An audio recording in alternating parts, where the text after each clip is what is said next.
শীতের মরশুমে নলেন গুড় ভালোবাসেন না এমন খাদ্যরসিক খোঁজ করলেও পাওয়া যাবে না। পাটালি ঝোলা গুড় এছাড়াও গুড়ের নানা ধরনের মিষ্টি পাওয়া যায় শীতের সময়, কিন্তু এই গুড় কতখানি ভালো তা অনেকেই জানেন না।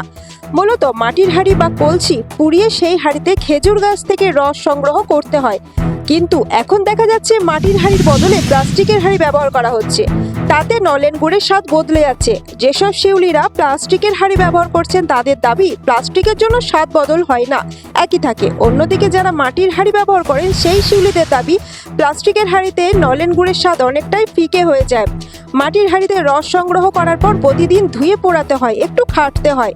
প্লাস্টিকের হাঁড়ি শুধু ধুয়ে দিলেই হয়। প্লাস্টিকের হাঁড়ি হালকা হয়, তার জন্য অনেকে এখন মাটির হাঁড়ির বদলে প্লাস্টিকের হাঁড়ি ব্যবহার করছে। প্লাস্টিকের হাঁড়ি ব্যবহারের জন্য নলেন গুড়ের স্বাদ যে নষ্ট হতে চলেছে তা স্বীকার করে নিয়েছেন ঠিক মিষ্টান্ন ব্যবসায়ীরাও। চিকিৎসকরাও বলছেন প্লাস্টিকের হাঁড়ি সঠিক নয়। এই ধরনের হাঁড়ি তৈরিতে নিম্নমানের প্লাস্টিক ব্যবহার করা হয়, ফলে এই হাঁড়িতে নলেন গুড় হোক বা অন্য কোনো খাবার সামগ্রী তার মান খারাপ হবেই, শরীরে বাসা বাঁধবে রোগের। আমি এই 10 বছর থেকে করছি। এখানে কত বছর হচ্ছে? এখানে এবারে প্রথম। তো আগে তো এই খেজুর গাছে হাঁড়ি লাগানো থাকতো, এখন প্লাস্টিকের কেন? প্লাস্টিক বলতে প্লাস্টিকটা ভালো, মানে রসটা গরুর দুধের মতন সাদা হবে না, আর এটা জলের মতন পরিষ্কার করতে হবে।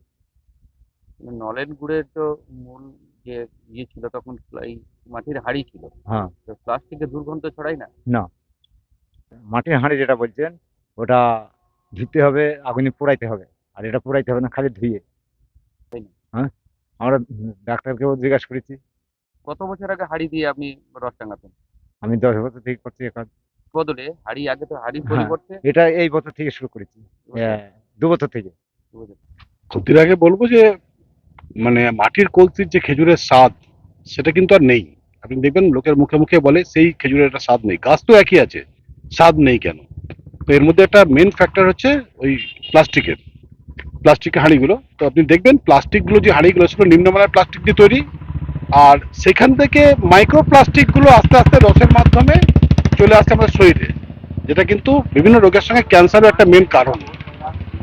প্লাস্টিক থেকে যে মানুষের শরীরে, মানুষের রক্তে যে প্লাস্টিক পাওয়া গেছে এটা তো অলরেডি প্রুভড। তো এটা একটা মেন কারণ। আমার মনে হয় মাটির সেই হাঁড়িতে নিয়ে পুড়িয়ে ডিসইনফেকশন করে যে খেজুর রস, তার স্বাদটা কিন্তু এর মধ্যে পাবো না, উল্টো আমাদের ভয়ঙ্কর ক্ষতির দিকে আমরা এগোচ্ছি। কতটা ক্ষতি বলে না, পুরোটাই ক্ষতি। তো সবার আগে জানতে হবে যে প্লাস্টিকটা কি। আমাদের প্রথমে একটা কথা, সিম্পল কথা একটা, যে আমরা প্লাস্টিক বর্জন করব, ঠিক না?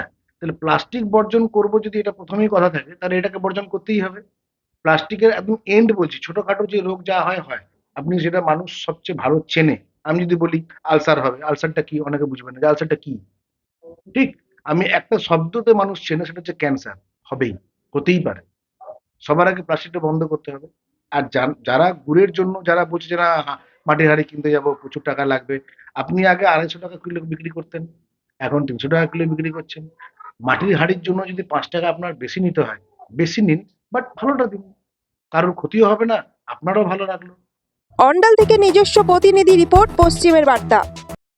পাশের বাড়ির ঘটনা মনে আছে? নতুন বাড়িতে ফায়ার রিটার্ডেন্ট এসিপি চাই ব্যাস। অলরেডি করে নিয়েছি। টাফ এন্ড গ্লাস আর প্যাচ ফিটিং এর পর এজিটাফ নিয়ে এসেছে fire retardant ACP with PVDF coating, সাথে 15 ইয়ার্স এর ওয়ারেন্টিও পেয়ে যাবো। अभिषेक ग्लास, दीवार से भी ज्यादा मजबूत।